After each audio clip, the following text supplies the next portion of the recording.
And we're recording. Yay! Welcome, welcome. Wellness Wednesday. Woo! I'm so excited to have Lisa Meta Griff on the call with me or the screen with me. It's so great to see your beautiful face. Thank you. You too. I know we're behind screens these days. I know. I miss your in-person face. Me too. Yeah. Well, when we talked about chatting today, there were so many directions we could take it because you are like a Renaissance woman, especially when it comes to, I know we share a passion for the brain and the science of the brain and how we can use our mindset to create our life. So can we kick it off by having you share just a little bit about what you do? What do you help people with? Yeah, definitely. Thanks for having me. Okay, so my company's metamorfize.com, and I basically, just like the name kind of says, I help people transform through identifying the negative thinking, like the self-talk that's taking people down, and helping them transform it into positive action. So yeah, it's all about reframing and rerouting. And like you were saying, we have a passion for like words matter. Yes, and that's one thing I really wanted to touch on today. Tell me a little bit about how the language we use can either help or hurt us from moving towards the goal that we want to achieve. I love that question. So if you think about that, we're running our program, like whatever we learned and heard and thought of was programmed to us. Sorry. What we experienced, heard, and saw growing up is what creates our program. So it's super important that we pay attention to, are we running an old program that's then kind of feeding into our thoughts? And if you think about what a thought is basically like a string of words put together that make a sentence. So for me, words have a vibration, and the higher vibration words are going to help you attract a higher vibration result.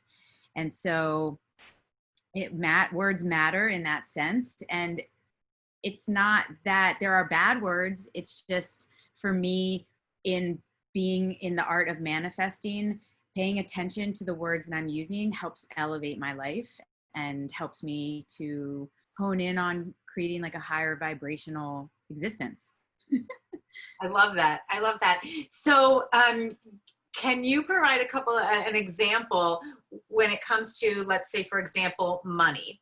Now, right now, a lot of people are feeling like, oh, this is a bad time to spend money, or I feel like there's not going to be a stream of money coming to me because things are uncertain. And I've heard you many times kind of reframe the relationship and really the conversation that we have with ourselves about money. Well, you've heard that like basic thing of, if you say you can, and if you say you can't, you can't. Yeah. So you could replace the word money with love, with relationships, with health. So the whole thing here is that if you're walking around telling yourself that I'm broke, I can't make money, I'll never find a job in these times, you are creating that. Like, your words are creating a reality around you. So my invitation for reframes is that you begin to, like you said, have a different dialogue with yourself and at least create the opening for it. And there is a science behind this. So your mind, I'm going to go real quick, weave it to neural pathways real quick, because the other reason why words matter is that your mind is basically firing off. There's a thing where you fire, you wire.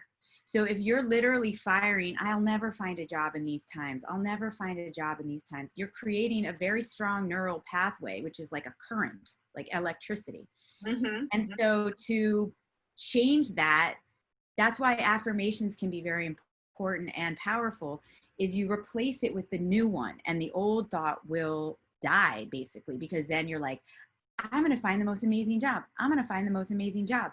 I can make money now. I can make money. And then this one gets stronger. So I always help people focus on where they're going and not where they're leaving. And then it kind of just begins to transform itself. So when it comes to money, I encourage people to remove certain words from their vocabulary. Like, I never use the word broke. I don't even use the word debt, because I don't like talk about the lower vibrations. Like, even if I say I don't want to be in debt, you're still using the word. There's so many ways to say something. Yeah. I've found that with myself, because for the last couple of years, one of my goals has been get out of debt. And I really started looking at that, like, why have I not made progress on that? And I started looking at the fact that, the brain attaches itself to the word debt, and it doesn't attach itself to the word like financial abundance or money coming in. Let's just be really blunt about it, right? And you often, I've heard you many times use one small 3-letter word. Do you know what I'm thinking of? You're reading my mind. You use that I've heard you use often to kind of reframe something. When I say, like, oh, I don't know how to do this, or I don't have the customers for that, or I don't have the whatever. 3 small words. Yes. Up until now. Up until now, I didn't have this. Up until now. That's my favorite manifesting hack. Yeah. That's super powerful, because we can't make huge changes right away. So what that does is it still allows us to have our past thought and our old programming. But the minute you say up until now, you are beginning the process of putting it into the past to then open up to step number 2, which, by the way, you can find these at manifestinghacks.com. I have a whole video sequence on this. Is the certainty. You add certainty. So after up until now, you go, of course I'm going to be financially abundant. Right. Yeah. And then that energy of course. And then you walk around telling everyone, of course. Of course I am. I just love those 3 words, because I think that affirmations have gotten a little bit of a bad rap, because people, years ago watched The Secret and they said, oh yeah, I am very wealthy. And they're like, yeah, right. Nothing's changing. And it feels like disingenuous almost, because we are trying to use language to create and manifest a new reality for ourselves. But for some reason, there's a disconnect and it's not working. What would you say about that like, sort of empty affirmation kind of challenge that people have? Yeah, it reminds me of actually something I heard a long time ago when we met, actually, was pray and move your feet. Yes. So it's kind of like, and I'll be the first one to say, look, affirmations alone aren't going to get you there. Right. It's my Science of Change process has realize, visualize, actualize, so you can metamorphize. You have to take action. However, like we started this with the words, the frequency of the words start to shift how you're feeling about yourself and how you're thinking about things. So affirmations, I find them to be powerful. Like, even just walking around, if I'm in a funk, like reminding myself, like, I'm amazing. Or if I'm prepping for something like an interview, just, it's almost like you're an inner coach to yourself. Yeah. And, I'm like all about quoting today, but Bob Proctor is like my man. He was in the secret. He says, both faith and fear demand you to believe in something you can't see. So it's either both faith and fear demand you to believe in something you can't see. And I bring that up right now because it's like, we always have a choice of which words are going to be helpful or not as helpful, we could say. Yeah, that's so true. And right now there's so much uncertainty and so much anxiety floating around, but we still have so much control, right? So if somebody is feeling like really helpless right now, and they just feel like nothing is in their control, what would you say to someone who said, like, I can't, it sucks, and let's just move on to 2021. And, I hear that a lot lately, and I keep thinking, like, but there's so much more of this year left, and I've had a crappy year myself, but I feel like there's always possibility. There is. And So uncertainty and certainty are always traveling together. And there's another opportunity to look at either what is not certain or spend a moment to take inventory on what do you know, Right. what is working. And again, I think a lot of this is really just, I like to see it lately as like the manifesting lens. It's a choice you're making of how you want to live your life. I'm choosing to look at things and extract the lesson, extract what is here that is going to help me evolve. Right. It's a mindset and it's a lifestyle.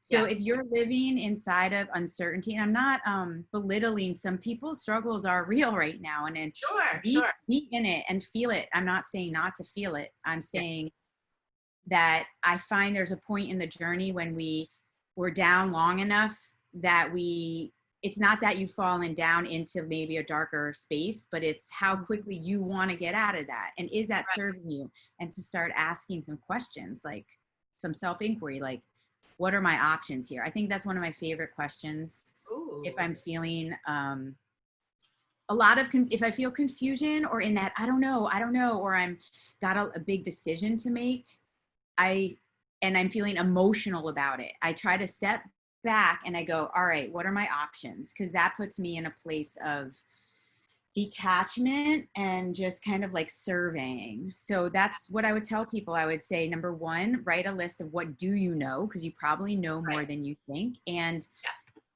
another thing you could do is look at opposites. So if you, the opposite will always give you either the positive or the negative of something. Right.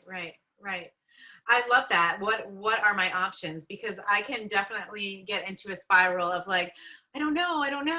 And I've had people say to me, you do know, like, take a moment, what do you know? There is so much you do know. And you really, if you step back from that kind of like swirling in your head, get out of your head for a moment, ground in your body. And I know you are an amazing breathwork practitioner, and breathwork is one way that people can take that pause, get into their body and get grounded. And then you can think a little bit more clearly and discern, what are my options? What do I know in this moment? Mm-hmm. And when you do that, it's like a fresh breath of air, right? I have a whole post that I did a few months ago around my the awareness that I don't know was a little sentence that I was using as a sabotage. I was literally sabotaging myself from moving forward because I was hiding behind I don't know. Yeah. And I found myself saying it all the time. Yeah. And it wasn't until I let that go. It's like, okay, and begin to say, well, what do I know in this moment? Yeah. Oh, I love it. I'm going to start using that question more regularly, because that is such a great way to get an awareness. And so many of the times we don't even, I love that you just had that realization that I was using that line, I don't know, all the time as a self-sabotage, measure. And sometimes it's even a matter of asking people who are close to us to call us out on when we say something like that, to work with a coach, to work with, a mastermind group, and have them really shine light when you get into those self-sabotaging choices, especially with language, that probably the people around us notice, and we don't even know ourselves that we're doing. Yeah. And that's linked to the programming, because I wasn't even conscious of how many times I was saying I don't know, because it was just coming down from an old program that became almost normal for me. Right. Until I noticed it. And those programs are all science. You talk about the science of change. Those programs are science, and it's not some like woo-woo, like I have no control over this emotion kind of thing. It truly is a science.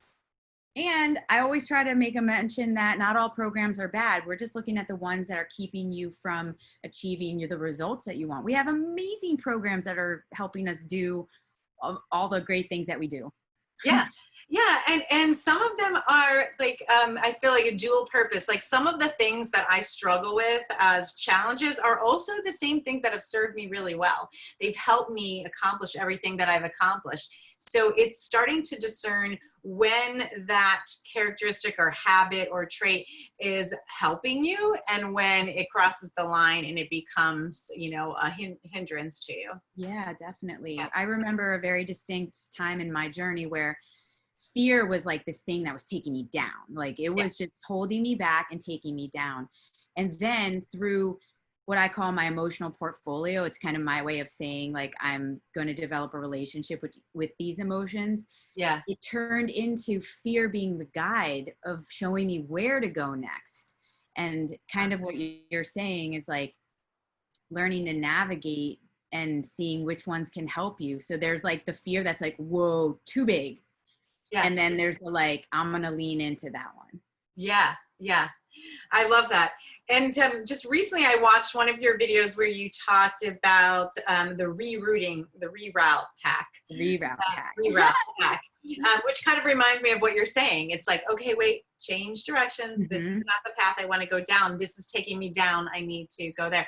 Talk a little bit about the reroute hack. And you mentioned one of my favorite movies, Sliding Doors, when you were talking about that hack.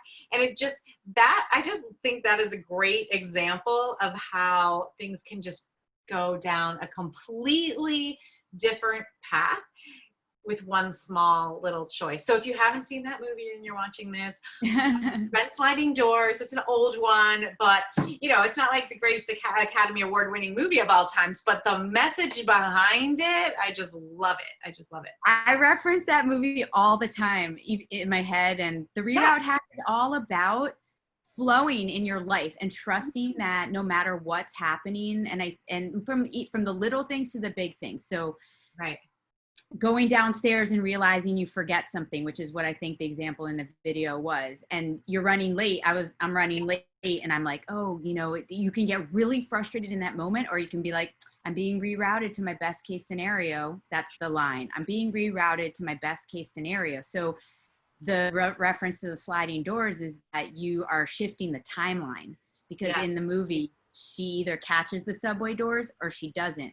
So I'm always referencing that moment of like, I'm just adjusting to a different timeline. Another great movie that does timeline is Adjustment Bureau. Have you seen that one? No, I think that's Matt Damon. Oh, it's so good. Oh, I love when I get a good recommendation. And I'm not a movie person. Especially, I am a movie person, especially when like there's not a lot of new content coming out. So I'm going to put that on my list for sure.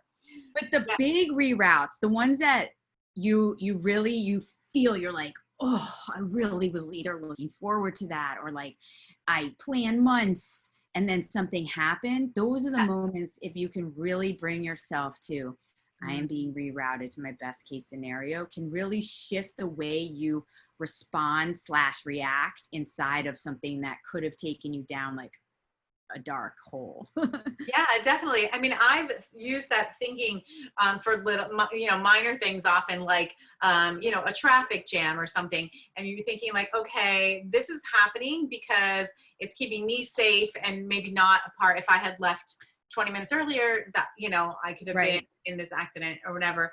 But then I look at it in terms of bigger times in my life when I was so hoping to get a certain job, I remember, and I didn't get it, and I was like devastated at the time. But in retrospect, you know, I'm like, wow, it's so great that that was the reroute for my best case scenario for sure. I love that. And I think all of this comes back to like how we're choosing to bring, like what attitude we're choosing to bring into our lives, and what mood we want to maintain. Instead of letting the outside affect us, we're almost, that's why I love mind mastery work, because I like inspiring people to have a choice, like how you're showing up in this scenario right now. And and the reason why breath work is so important is because it's all about living from the inside out, like strengthening your capacity for more, to hold the container for yourself, instead of like letting all these things. I feel like people, like life happens to them and they're just reacting. And I'm like, no. Yeah, yeah. And that I do believe that, and I really, it's why I'm intentionally trying to spend a little bit less time on social media, or, Mm, consuming content rather than creating it. Like, I don't want to live everybody else's life and watch everybody else live their life. I want to be doing mine and doing mine. yeah. And when you're in a time of stress or anxiety or fear, it's very easy to check out and just see what everybody else is doing instead of deal with your own shit. So. And totally, I have my checking out times. Yeah, And yeah, we also, do that too a little bit.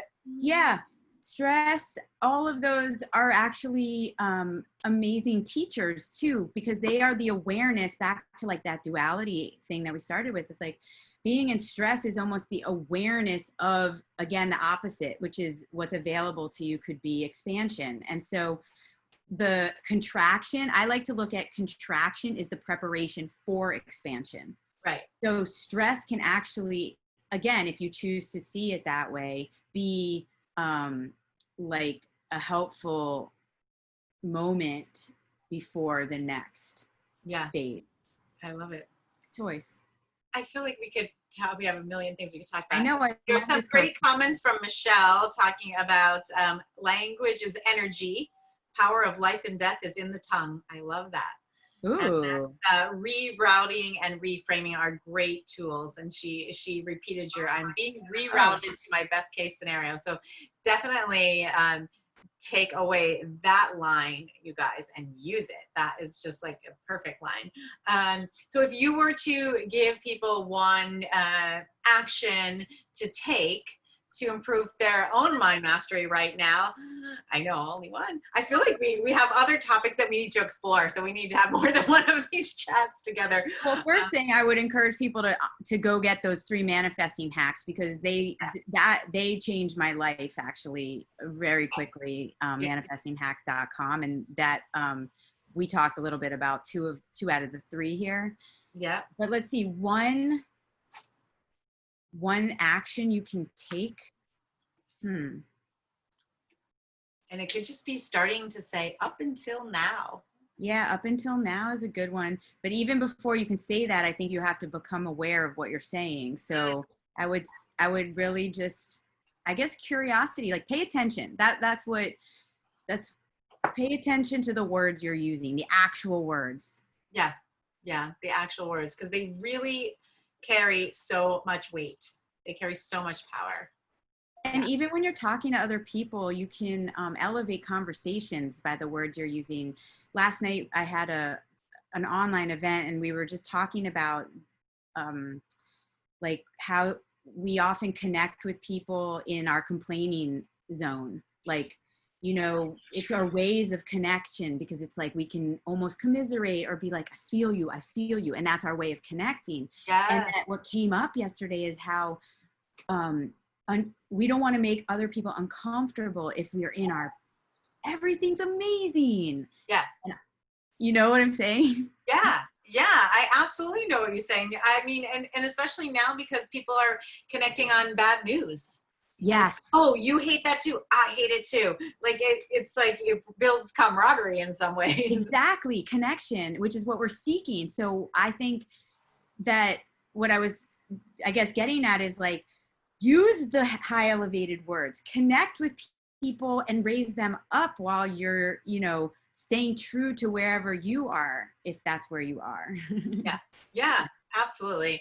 I love that. And you are a shining example of that, using the elevated words and lifting people up and shining your light. So I so appreciate you sharing some of your wisdom today. And I do think that there are more topics that we should chat about, because there are so many things that we can, so many directions we can go with this. So as we wrap up I was going to say, I'll put the link in the comments, manifestinghacks.com, but I see Michelle has already done that. So thank you, and bravo to you, because you all should grab those hacks and start playing with them in your life, and find an accountability friend that you can call each other out on it and play with those hacks together, and just really elevate the planet, because the world needs us to be doing that right now in so many ways, whatever your gifts are that you bring. And one of my favorite gifts to share is essential oils. And so I always share one at the end of each live, and I was going to share a different one. I was going to share rose, which is the highest vibrational oil. And when we talk about raising our vibration, rose is the highest vibrational oil that you can possibly use. So putting it on your, heart center when you're manifesting. But for some reason, while you were talking, I feel like this is oil tarot. You're giving me like an oil tarot right now. It is. Some reason I was drawn to green mandarin, which happens to be on my desk right now. And the reason it's on my desk is because I put it in my water every day. I just love the flavor. And I don't have like a ton of oils on my desk, but they're just for my water. So as you were talking, I flipped to the page of green mandarin because I've got my handy emotions book out, which looks like this, which I love, love, love. And one of the things with oils is that I recommend always is going with your intuition. I do energy testing on mine all the time. See what you're drawn to. So as you were chatting, I grabbed this and I don't even know all that much about it. And it is the oil. Every oil has an emotional component. It's the oil of pure potential. Oh my God, that's so cool. What? So I was like, okay, it's all about helping people to remember the budding excitement they once felt about life.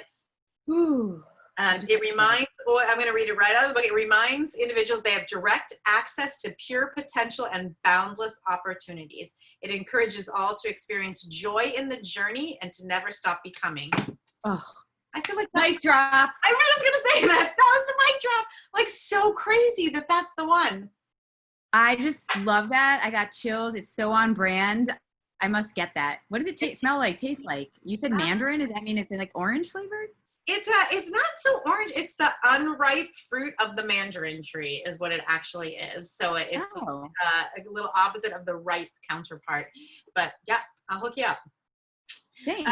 So yeah, that's a good one for today. It always ends up to be the perfect oil for the That topic. is so perfect. But thank you so much for taking time to chat today. If you are watching this on replay, it will also go onto YouTube. The link for Lisa's hacks will be in the description box below. If you're watching it in the Facebook group, the link is already there. Grab those hacks and start elevating your own vibration and creating and becoming the master of your mind and the creative of your life. Happy manifesting. Happy manifesting. Thanks guys for watching. Thanks, Kristen.